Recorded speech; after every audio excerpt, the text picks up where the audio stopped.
Assalamualaikum, halo teman-teman. Welcome to my first video in my YouTube channel. Perkenalkan, nama saya Umairah Palada, mahasiswa Fakultas Ilmu Kesehatan, Program Studi Keperawatan di Universitas Esa Unggul. Yang terhormat Bapak Nurse Abdul Rashid, Eskep, Mkep, Eskepkom, selaku dosen mata kuliah Sistem Informasi Keperawatan.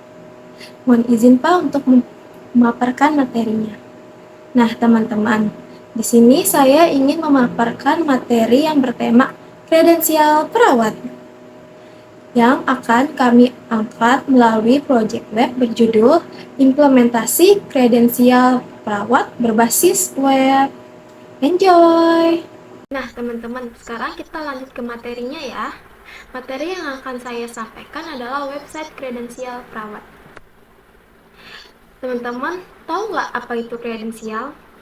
Kredensial adalah proses evaluasi terhadap tenaga keperawatan untuk menentukan kelayakan pemberian kewenangan klinis.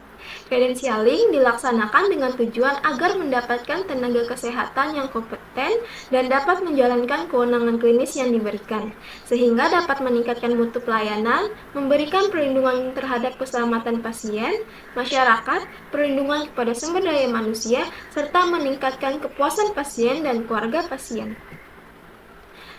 Dilatar belakangi oleh Peraturan Menteri Kesehatan Republik Indonesia Nomor HK 0202 Menkes 148/1/2010 tentang izin dan penyelenggaraan praktik keperawat. Pasal 12 ayat 2 yang menyatakan bahwa perawat dalam menjalankan praktik senantiasa meningkatkan mutu pelayanan profesinya dengan mengikuti perkembangan ilmu pengetahuan dan teknologi melalui pendidikan dan pelatihan sesuai dengan tugasnya, yang diselenggarakan oleh pemerintah atau organisasi profesi. Nah, mengacu pada Peraturan Menteri tadi, untuk meningkatkan profesionalisme tenaga keperawatan dalam pelayanan kesehatan, diperlukan sistem informasi manajemen untuk menunjang salah satu kegiatan bidang keperawatan dan personalia dalam menjalankan regulasi rumah sakit, meliputi rekrutmen, seleksi, evaluasi, penempatan, dan proses magang.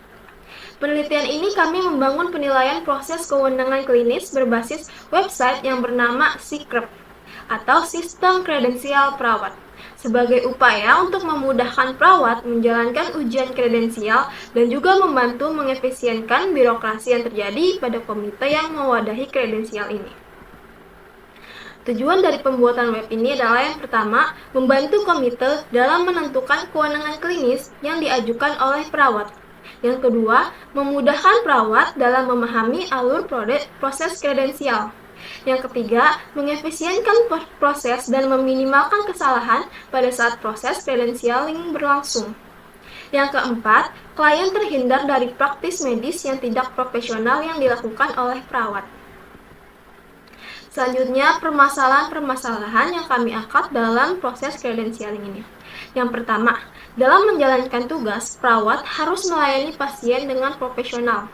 Mutu pelayanan perawatan harus meningkat untuk menunjang kesembuhan pasien dan memberikan kepuasan bagi pasien. Banyak terjadinya kasus malpraktik yang dilakukan perawat disebabkan karena perawat tidak kompeten dalam menjalankan kewenangan klinis. Yang kedua, terdapat kasus viral yaitu tenaga kesehatan gadungan yang bekerja di rumah sakit. Yang ketiga, pengesahan UU Kesehatan 2023 yang menyatakan bahwa proses perizinan akan semakin mudah dengan STR yang berlaku seumur hidup. Berlakunya STR seumur hidup akan berdampak pada aspek pelayanan kepada pasien, karena pasien akan dilayani oleh perawat yang tidak dinilai kompetensinya. STR seumur hidup membuat tidak adanya evaluasi terhadap kinerja perawat. Yang keempat, ada permasalahan kredensialing terjadi juga pada penyimpanan dokumen. Permasalahan penyimpanan dokumen proses kegiatan kredensial dilaksanakan secara manual dan tersimpan dalam satu map. Kondisi tersebut disebabkan belum adanya penyimpanan file berbasis web dan masih disimpan di dalam kabinet. Yang kelima, belum semua rumah sakit di Indonesia menjalankan proses kredensial dengan baik. Hal ini dikarenakan birokrasi yang rumit serta adanya subjektivitas kolega pada proses kredensial. Yang keenam, tidak adanya standarisasi yang tetap pada proses kredensialing juga menjadi salah satu penyebab buruknya proses kredensial. Kebanyakan tenaga kesehatan menganggap bahwa proses kredensialing adalah formalitas belaka. Selanjutnya, upaya. Rumah sakit sekarang pun sudah mulai sedikit melek dengan teknologi yang berkembang dan sudah paham mengenai permasalahan yang terjadi pada proses kredensial. Rumah sakit sudah berupaya mengatasinya dengan pembuatan website untuk mengatur proses kredensial di rumah sakit. Meskipun begitu, rumah sakit belum mengatasi sepenuhnya permasalahan yang terjadi pada proses kredensial perawat. Terlihat dari website yang sudah ada yang mengatur kredensial belum matang dan masih banyak kekurangan. Peningkatan mutu pelayanan perawat harus ditingkatkan lebih lagi untuk menunjang kesembuhan pasien. Pengembangan sistem informasi kredensial berbasis web menjadi keharusan. Selanjutnya, inovasi. Yang pertama ada input. Di input terdapat rumitnya birokrasi kredensialing, serta tidak adanya standarisasi tetap kredensial dan adanya penipuan. Outputnya, mengorganisasi proses birokrasi kredensialing, pemantauan status kredensialing, pemantauan kemajuan perawat, dan dokumen elektronik. Modelnya adalah model inovasi yang dibuat ini berbasis web. Nah, teman-teman, sekarang kita masuk ke penjelasan desain web yang kami buat. Nah, yang teman-teman lihat di situ ada tampilan berupa dashboard yang berisi ucapan sapaan dan juga slogan dari web yang kami buat, yaitu berikan pelayanan terbaik, junjung tinggi profesionalisme. Nah, selanjutnya di bawah itu terdapat item yaitu daftar dan masuk, di mana daftar digunakan ketika kita tidak mempunyai akun dan masuk digunakan ketika kita sudah mempunyai akun. Lalu yang gambar sebelahnya merupakan laman daftar akun. Di situ teman-teman yang tidak punya akun bisa membuat akunnya terlebih dahulu dengan mengisi nama lengkap, alamat email, dan kata sandi. Selanjutnya, jika teman-teman sudah mempunyai akun, teman-teman tinggal memasukkan nama pengguna atau email dan kata sandi. Nah, pada proses masuk akun, sistem sudah mengenali apakah yang masuk sebagai admin, peserta, atau penguji. Selanjutnya adalah tampilan menu ketika teman-teman daftar sebagai atau masuk sebagai peserta. Nah, di menu ini teman-teman bakal melihat ada ikon pengajuan, ikon notifikasi jadwal, ikon panduan kredensial, dan ikon hasil ujian. Di mana pengajuan adalah ikon di mana teman-teman bisa mengupload file-file yang dibutuhkan untuk proses kredensial.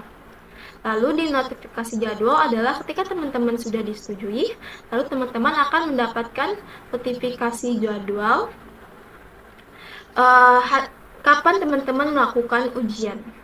Selanjutnya ada panduan kredensialing, di mana jika teman-teman masih bingung tentang proses kredensialing ini, teman-teman bisa membuka ikon tersebut.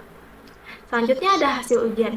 Nah, hasil ujian nanti akan disampaikan di ikon hasil ujian tersebut. Nah, tampilan menu pengajuan adalah seperti berikut. Terdapat nama, nomor STR, nomor SPP, pendidikan terakhir, level praktek klinik, dan jabatan fungsional. Nah, terdapat juga biodata.